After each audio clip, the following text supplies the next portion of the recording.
We are trying to find an endpoint from the midpoint and an endpoint. The midpoint of segment AB is 3, 1, and they're calling it point M. If the coordinates of A are 1, -1, they're asking what are the coordinates of B. All right, so we're trying to find the other point. Anytime you have a vocabulary word that references a formula, I always recommend writing out the formula. So the midpoint, which is an X and Y value, is going to be equal to X1 plus X2. You add up the X's and divide by how much? 2. There's 2 values. We're finding the middle value of those 2. And then we have the Y1 plus Y2 of the second point of the midpoint. That's going to be divided by 2 also. So I'll go ahead and just call this X3 and Y3. Our midpoint will be the third point that we're kind of dealing with here. So as we look at this, here's our midpoint. So I'll call that X3 and Y3. A is, looks like the first point here. It's arbitrary. We can call that A or B, or the first point or second point. We'll just call it the first point.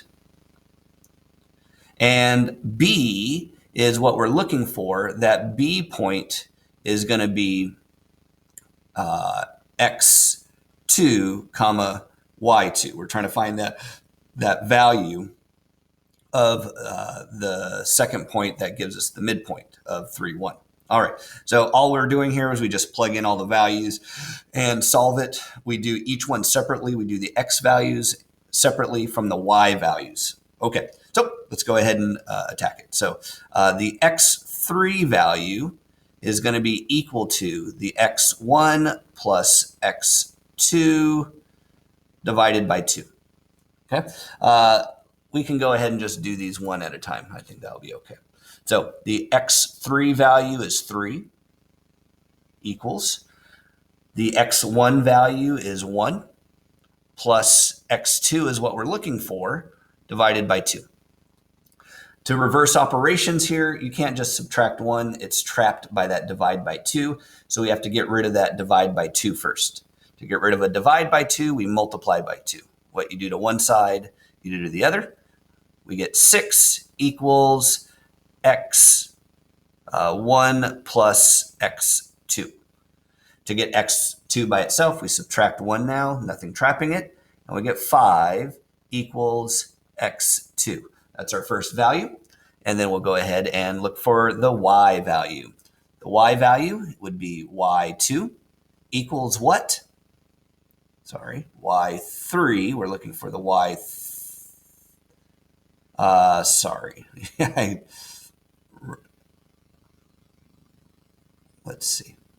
All right, for the midpoint is going to be equal to the Y3 value. Yes, equals Y1 plus Y2 over 2. I probably should have labeled this like M, XM, or XB, YB, but and labeled that XM, YM. A little bit of confusion as I do this a little bit more, but everything is linked together correctly. All right, the Y3 value, the midpoint value, the Y3 value is 1 equals the Y1 value. The Y1 value is -1 plus Y2 is what we're looking for divided by 2. It's just a little bit unusual for trying to find the endpoint here. Usually we're finding the midpoint, but the formula is true. All right, then we want to get Y2 by itself. Do you remember what step we have to do first? The times 2.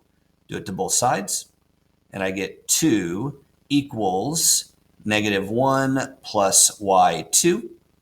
Add 1, and we get Y2 is equal to 3. So X2 was 5. Y2 was 3.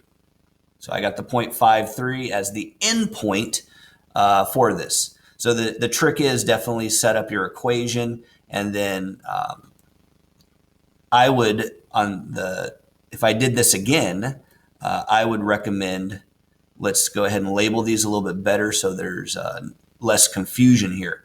And I would call that X M Y M as the X midpoint point, the Y midpoint point. There's the first and second X values, first and second Y values, and that links together a lot more with what we're studying and have studied with the midpoint idea.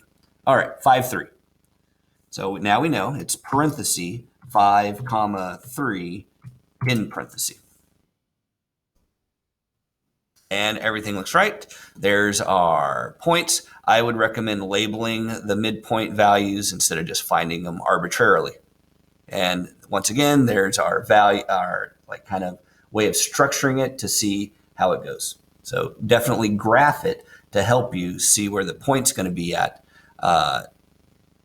You can't use the graph to find the answer, but you can use it to verify that you're probably right if it lands in that region. And looks like the next problem is exactly the same.